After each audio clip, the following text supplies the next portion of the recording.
ابلیس انسان کا سب سے بڑا دشمن ہے جس نے اپنے ساتھیوں اور اپنے پورے خاندان کو اسی کام پر لگا رکھا ہے کہ آدم کی اولاد کو قیامت تک ناکام کر دے۔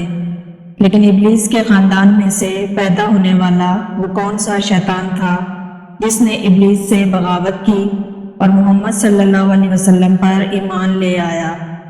جب اس کی ملاقات حضور پاک سے ہوئی تو اس نے آپ کو کیا بتایا اور اب وہ شیطان کہاں ہے؟ اللہ پاک نے انسان کو مٹی سے اور جنات کو آگ سے پیدا کیا۔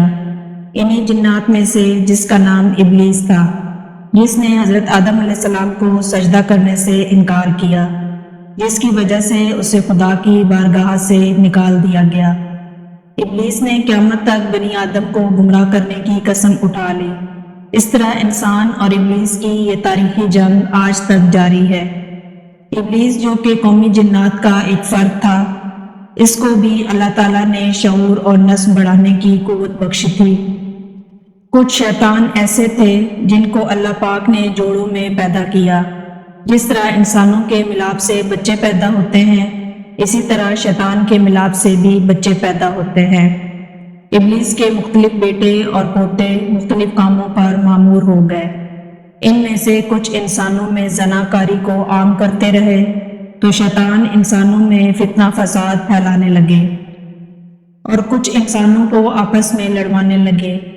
اسی طرح شیطان کی اولادیں اور خاندانوں کی تعداد بہت زیادہ ہو گئی، لیکن ابلیس کے ان تمام بیٹوں، پوتوں اور خاندانوں میں سے ایک شیطان ایسا تھا جس نے ابلیس سے بغاوت کر لی اور گمراہی کے راستے کو چھوڑ کر حق کی راہ میں گامزن ہو گیا۔ یہ ابلیس کا پوتا تھا جس نے نبی کریم سے ملاقات بھی کی اور آپ صلی اللہ علیہ وسلم پر ایمان بھی لایا۔ حضرت انس بن مالک اور حضرت عمر بن خطاب سے روایت ہے کہ ایک روز ہم نبی کریم صلی اللہ علیہ وسلم کے ساتھ مکہ کے جنگلات کی طرف نکل پڑے۔ ہم پہاڑ پر بیٹھے تھے کہ ایک بوڑھا شخص نمودار ہوا جو اپنی لاٹھی کے سہارے چل رہا تھا۔ اس نے آپ صلی اللہ علیہ وسلم کو سلام کیا، جس پر آپ نے سلام کا جواب دیا اور فرمایا، یہ بوڑھا اپنی چال ڈھال اور آواز سے جن معلوم ہوتا ہے۔ اس بوڑھے شخص نے کہا کہ جی ہاں، آپ کا اندازہ بالکل صحیح ہے۔ حضور پاک نے فرمایا کہ تو کون ہے اور تیرا تعلق جنوں کے کس گروہ سے ہے؟ تو اس نے کہا، میرا نام حامہ ہے اور میں ہیم کا بیٹا ہوں جو لاقیس کا بیٹا ہے اور لاقیس ابلیس کا بیٹا ہے۔ جس پر حضور پاک صلی اللہ علیہ وسلم نے فرمایا، تیرے اور ابلیس کے درمیان 2 پشتوں کا فاصلہ ہے۔ پھر آپ نے فرمایا کہ تیری عمر کتنی ہے؟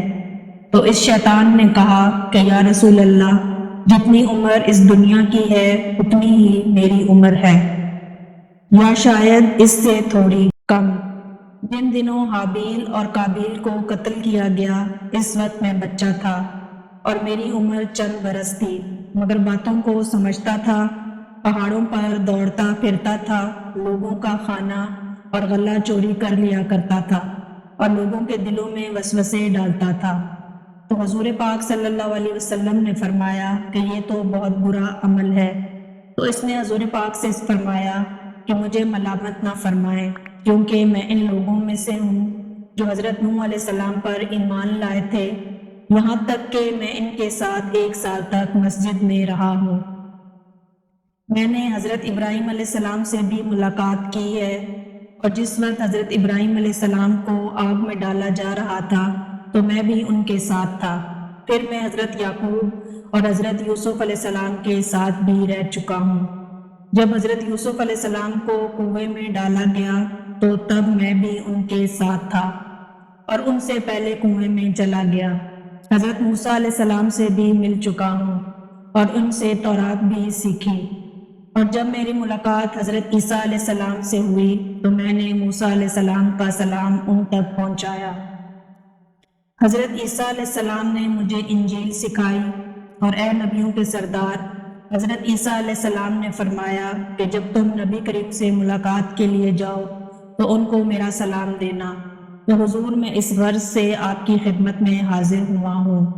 تو حضور پاک نے فرمایا کہ عیسیٰ پر سلام، اور اے حامہ، یہ امارت پہنچانے کی وجہ سے تم پر بھی سلام ہو۔ پھر حامہ نے کہا، اے اللہ کی قسم، میں بہت شرمندہ ہوں اور میں اللہ کی پناہ مانگتا ہوں اس بات سے کہ میں کافر ہوں۔ پھر اس جن نے کہا کہ میں آپ پر ایمان لانا چاہتا ہوں۔ چنانچہ اس کے بعد وہ اتنا رویا کہ صحابہ کرام بھی رونے لگ گئے۔ پھر اس نے کہا، آپ مجھے قرآن سکھا دیں۔ چنانچہ نبی کریم صلی اللہ علیہ وسلم نے اس جن کو قرآن کی تعلیم دی۔ پھر حضور پاک نے فرمایا کہ اے حامہ، جب تمہیں کبھی بھی حاجت ہو تو میرے پاس آ جانا اور ہم سے ملاقات نہ چھوڑنا۔ پھر حامہ وہاں سے چلا گیا۔ بے شک اللہ جسے چاہتا ہے ہدایت دیتا ہے، جو اپنے گناہوں سے توبہ کرے اور حق کو قبول کر لے، پھر وہ چاہے جھوٹی خداؤں کا دعویٰ کرنے والے فرعون کے گھر میں رہنے والی آسیہ ہی کیوں نہ ہو۔